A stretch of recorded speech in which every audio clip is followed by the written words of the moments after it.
अल्हम्दुलिल्लाहि रब्बिल आलमीन वस्सलातु वस्सलामु अला नबीना मुहम्मद व अला आलिहि व सहबिहि अजमईन अम्मा बाद।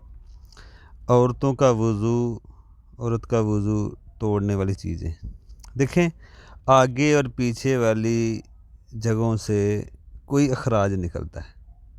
कोई भी आगे और पीछे वाली जगहों से, शर्मगाह से कोई भी चीज़ निकलती है, कोई भी अखराज होता है, चाहे वो पेशाब का निकलना हो, वज़ी का निकलना हो, मज़ी का निकलना हो या कोई खून का निकलना हो, वज़ू टूट जाएगा, बशर्ते कि शर्मगाह से बाहर निकले, अंदर नहीं बाहर निकले। इसी तरह जैसे इस्तिहाज़ा का मसला होता है, इसी तरह रतूबात कोई भी निकलते हैं, चाहे खून से हो, कोई भी निकले वो वज़ू ख़त्म हो जाएगा।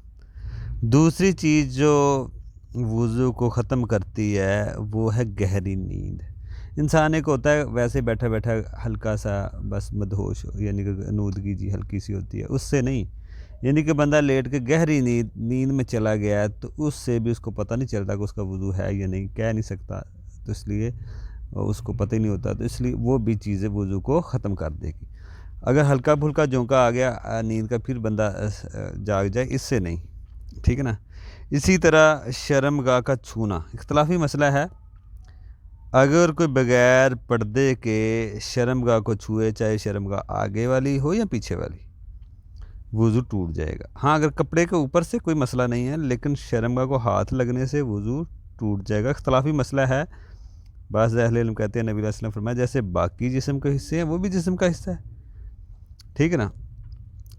तो इससे वज़ू भी बहरहाल टूट जाता है। इसी तरह या कोई दूसरे शख्स की शर्मगाह को भी छुएगा, फिर भी सेम ही मसला है, ठीक है ना। किसी दूसरे शख्स की, किसी दूसरे की शर्मगाह को हाथ लगना, ये भी टूट देगा वज़ू को। बाज़ ने कहा है शहवत के साथ। देखें, शहवत के साथ तो आप पर्दे के ऊपर से भी, पर्दे के साथ ही, चाहे पर्दा ही क्यों ना हो, शहवत के साथ तो वज़ू टूट ही जाएगा, क्योंकि मज़ीद निकलने का ख़तरा होता है शहवत के साथ बाद में, तो इसलिए वज़ू टूट जाएगा शहवत के साथ। चाहे कपड़े से ऊपर से ही हाथ लगाएं, लेकिन बग़ैर कपड़े के हाथ लगाना, इससे वज़ू टूटता है।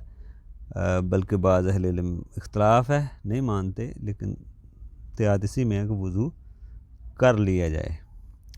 इसी तरह अगर आप गुस्ल कर रहे हैं तो गुस्ल के दौरान तो हाथ लगने ही लगने हैं, तो जो नहीं कायल वो कहेंगे कोई मसला नहीं अगर आपने पहले वज़ू कर लिया। लेकिन अगर आप पहले वज़ू कर भी लेते हैं, हाथ दौरान नहाते हुए लग जाता है, तो बाद में फिर कर लें। एहतियात तो फिर इसी में है। जो कहते हैं हाथ लगने से वज़ू टूट जाएगा, वो तो कहेंगे फिर दोबारा कर लें, गुस्ल हो जाएगा। गुस्ल नहीं टूटता हाथ लगने से, वज़ू का मसला है, गुस्ल जनाबत तो रहते रहता है। इसी तरह बच्चों का, जैसे औरतें बच्चों के मतलब संभालना होता है, छोटे बच्चे होते हैं, उनको नहलाना होता है, उनका पैम्पर वगैरह बदलना होता है, मसाइल होते हैं, तो बच्चों का मसला नहीं है।